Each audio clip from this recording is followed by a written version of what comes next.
بھائی اعتراض کرنے والوں کو پہلے تھوڑی بہت معلومات بھی ہونی چاہیے.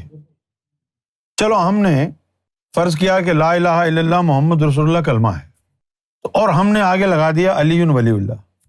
جو یہ فجر کی اذان ہوتی ہے اس میں کچھ اضافی الفاظ ادا کیے جاتے ہیں. اب وہ کیا ہے؟ الصلاۃ خیر من النوم. یہ تو حضور کے الفاظ ہی نہیں ہیں، یہ تو بعد میں عمر بن خطاب نے ڈلوائے تھے. اس پر اعتراض نہیں ہے آپ کو؟ کیونکہ صلاۃ ہے نا، صلاۃ سے کسی کو بغض نہیں ہے. بغض تو لوگوں کو علی سے ہے.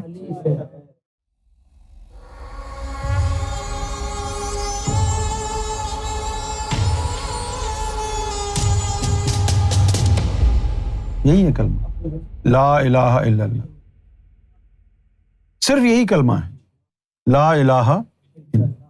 اس میں تغیر نہیں آیا کبھی. اچھا پورے قرآن میں اس فارمیٹ میں یہ کلمہ کہیں ہے اگر لکھا ہے تو دکھا دو. پورے قرآن میں کس طرح لا الہ الا اللہ محمد رسول اللہ، یہ پورا کہیں اکٹھا ملا ہوا لکھا ہے تو دکھاؤ، لے کے آؤ آیت کو. کہیں نہیں ہے. کیوں نہیں؟ کلمہ صرف لا الہ الا اللہ ہے. ہر امت کا کلمہ جدا ہو گیا نا اب اس حساب سے. ادھر حدیث میں لکھا ہے کلمہ پڑھے بغیر کوئی جنت میں نہیں جائے گا. تو کلمہ ساری امتوں کا ایک ہی ہے لا الہ الا اللہ، تبھی تو شرط رکھا گیا. ساری امتوں کا ایک ہی کلمہ ہے نا. وہ دوسرا حصہ تو ان کے نبی کی وجہ سے ان کے دین میں ہے، لیکن کلمہ تو سب کا ایک ہی ہے لا الہ الا اللہ. آدم صفی اللہ کے لوگوں نے پڑھا لا الہ الا اللہ، ابراہیم آئے لا الہ الا اللہ، موسیٰ آئے لا الہ الا اللہ، عیسیٰ آئے لا الہ الا اللہ، حضور پاک آئے لا الہ الا اللہ. باقی جو دوسرا پارٹ ہے وہ کلمے کا حصہ نہیں ہے، وہ تو آپ کی نبوت کا اقرار ہے. اس میں تو تغیر ہے. کلمے جو اصل کلمہ ہے اس میں تغیر نہیں، کبھی چینج نہیں آیا اس میں. بھائی اعتراض کرنے والوں کو پہلے تھوڑی بہت معلومات بھی ہونی چاہیے. چلو ہم نے فرض کیا کہ لا الہ الا اللہ محمد رسول اللہ کلمہ ہے، اور ہم نے آگے لگا دیا علی ولی اللہ. اذان میں جو یہ فجر کی اذان ہوتی ہے اس میں کچھ اضافی الفاظ ادا کیے جاتے ہیں. اب وہ کیا ہے؟ الصلاۃ خیر من النوم. یہ تو حضور کے الفاظ ہی نہیں ہیں، یہ تو بعد میں عمر بن خطاب نے ڈلوائے تھے. اس پر اعتراض نہیں ہے آپ کو؟ کیونکہ صلاۃ ہے نا، صلاۃ سے کسی کو بغض نہیں ہے. بغض تو لوگوں کو علی سے ہے. یہ بھی تو بدعت ہے نا. وہ بھائی جو بندہ سو رہا ہے اس کے اوپر پڑھ رہے ہیں الصلاۃ خیر من النوم. ابے بھوتنی کے وہ سو رہا ہے، آپ بولتے رہو کہ نماز نیند سے بہتر ہے، وہ تو سو رہا ہے. وہ جاگے گا تو پھر ہوگی نا بات. وہ تو سو رہا ہے. بتائیے یہ عمر بن خطاب نے جو اضافہ کرایا اس پر کوئی پریشانی نہیں ہے آپ کو؟ اذان تبدیل کر دی انہوں نے. محمد رسول اللہ نے کبھی اکٹھے ہو کر تراویح نہیں پڑھائی. انہوں نے تراویح اس طرح فرض کر دی امت کے اوپر کہ جیسے بھائی محمد رسول اللہ کی سنت ہو. آپ صلی اللہ علیہ وسلم نے تو پڑھائی نہیں کبھی. آپ نے کبھی 8 پڑھی رکعت، کبھی 12 پڑھی، کبھی 20 پڑھی، اور ایک آدھ دفعہ جو ہے صحابہ کو ساتھ ملا کر کے پڑھا دی. اس کے بعد کہ گھر جا کے پڑھا کرو، اپنے گھروں کو قبرستان نہ بناؤ، گھر جا کے پڑھو. مستقل تو حضور نے تراویح پڑھائی نہیں. عمر بن خطاب جب خلیفہ، انہوں نے سب مسجدوں میں تراویح ہوگی ہر سال. یہ ان کا حکم ہے، محمد رسول اللہ نے نہیں کیا. محمد رسول اللہ نے اور اللہ نے تو نہیں کہا کہ قرآن کو جمع کرو. یہ قرآن اب تم لے کے بیٹھے ہوئے ہو. کیوں لے کے بیٹھے ہوئے ہو؟ اس کو جمع کرنے کا حکم نہ اللہ نے دیا نہ رسول نے دیا. تو پھر یہ کیا ہو گیا؟ یہ بدعت ہو گئی نا. قرآن کا اس طرح پرنٹ ہو کر تیرے ہاتھوں میں آنا بدعت ہے. چھوڑ دے اس کو. نہیں دیا تھا اللہ کے رسول نے اس کا حکم. اور جنہوں نے اس کو کلیکٹ کر کے کتابی صورت دی شاید وہ خود قرآن پر یقین نہیں رکھتے تھے، کیونکہ اللہ نے فرمایا تھا نبی پاک صلی اللہ علیہ وسلم کو کہ ہم نے یہ کلام اتارا ہے اور ہم ہی اس کی حفاظت کریں گے. تو پھر خوف کیوں لاحق ہوا کہ یہ قرآن ضائع ہو جائے گا؟ پھر خوف کیوں آیا؟ یہ لکھا سورۃ الحجر میں اِنَّا نَحْنُ نَزَّلْنَا الذِّکْرَ وَإِنَّهُ لَهُ لَحَافِظُونَ. ہم نے نازل کیا ہے اور ہم ہی اس کی حفاظت کریں گے.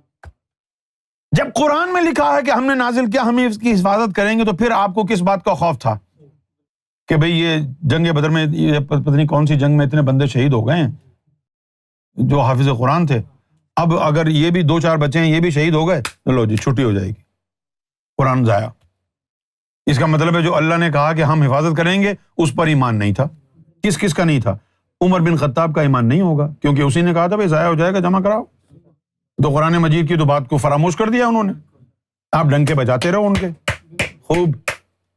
یہ جو قرآن جس صورت میں آپ کے ہاتھ میں موجود ہے بدعت ہے یہ، کیونکہ نہ اللہ نے حکم دیا نہ اللہ کے رسول نے حکم دیا. پھر آپ نے کیوں کیا یہ؟ نہیں، حفاظت کرنے کا، حفاظت کا ذمہ تو لیا تھا اللہ نے. یہاں سے تو آپ کا ایمان اللہ پر بھی ثابت نہیں ہوتا. اللہ جب کہہ رہا ہے میں حفاظت کروں گا، اس کے باوجود آپ فکر مند ہے کہ ضائع ہو جائے گا. پھر آپ نے ایک نئی کہانی شروع کر دی کہ بھائی بدعت دو قسم کی ہوتی ہے، ایک بدعت حسنہ اور ایک بدعت سیئہ. بدعت حسنہ ہے اچھی والی بدعت. لے، شیطان کا بھی اچھا ہوتا ہے، یہ اچھا شیطان ہے یہ برا شیطان ہے. ان لوگوں نے کہا تھا ایک گڈ طالبان ہے ایک بیڈ طالبان. ابے بدعت سیئہ بدعت حسنہ یہ کیا ہوتی ہے؟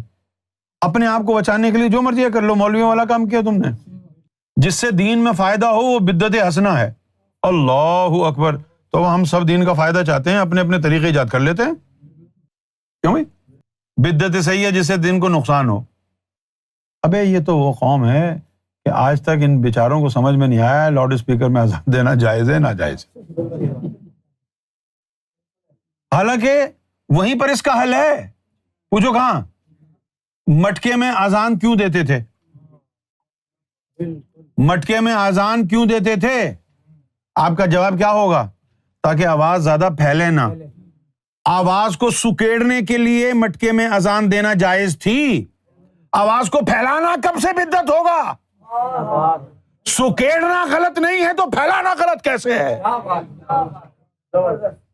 سکیڑنا غلط نہیں ہے بھائی، مٹکے میں اذان کیوں دے رہے ہیں؟ اب یوں کر کے بولے مفلڈ وائس آئے گی، آ رہی ہے نا، یہ جائز ہے. اور تیز بولنا ہاں بھائی ادھر آ جاؤ، اس سے تو سمجھ میں آ رہا ہے. وہ جو مفلڈ وائس تھی اس سے تو کسی کو سمجھ میں نہیں آ رہا تھا. مٹکے میں اذان دینے سے ہی ثابت ہو جاتا ہے. ان کمبختوں کے کبھی سمجھ میں آیا لاؤڈ اسپیکر میں اذان دینا جائز نہ جائز؟ ابے تو مٹکے میں کیوں دیتے تھے تم؟ سکیڑنے کے لیے نا، آواز کو زیادہ لوگوں تک نہ جائے. تو جب سکیڑنا جائز ہے تو پھیلانا ناجائز کیسے ہوگا؟ جہالت ہے ان کے پاس، علم نہیں ہے نا. یہ کلمہ چینج کر دیا. کہاں کلمہ تو امام مہدی آگے چینج کریں گے. کلمہ چینج تب ہوگا جب الہ چینج ہو جائے.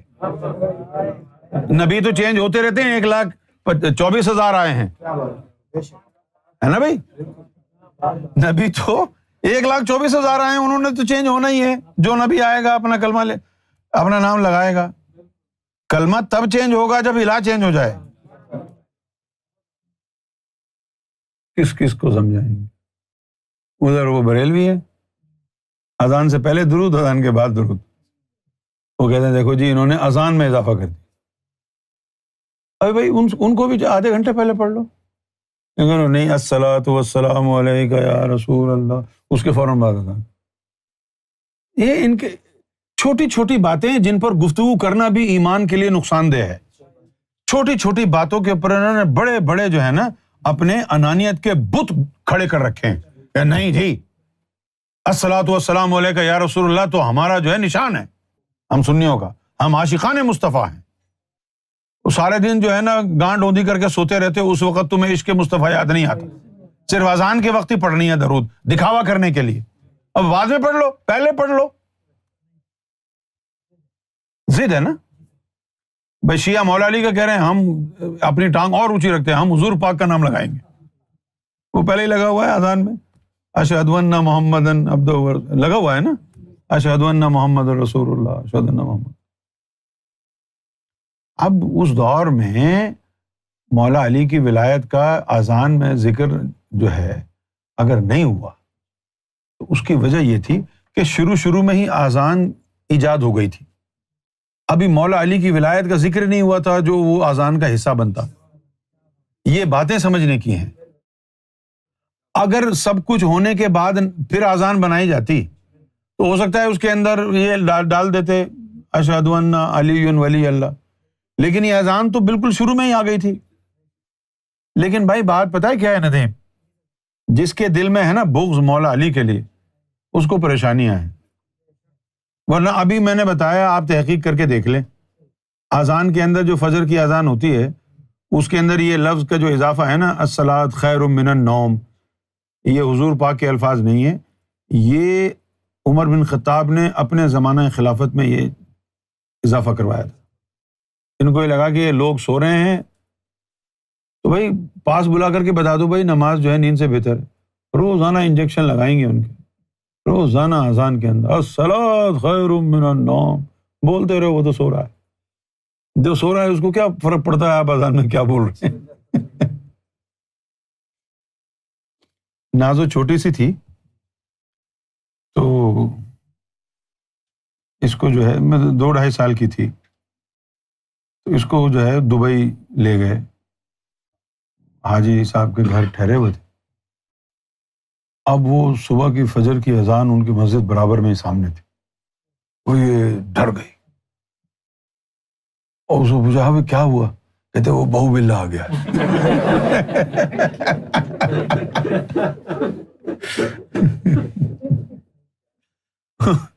اس وقت سے بیچاری اذان سے ڈری ہوئی ہے، دودھ کا جلا چھاپ بھی پھونک پھونک کے پیتا ہے نا۔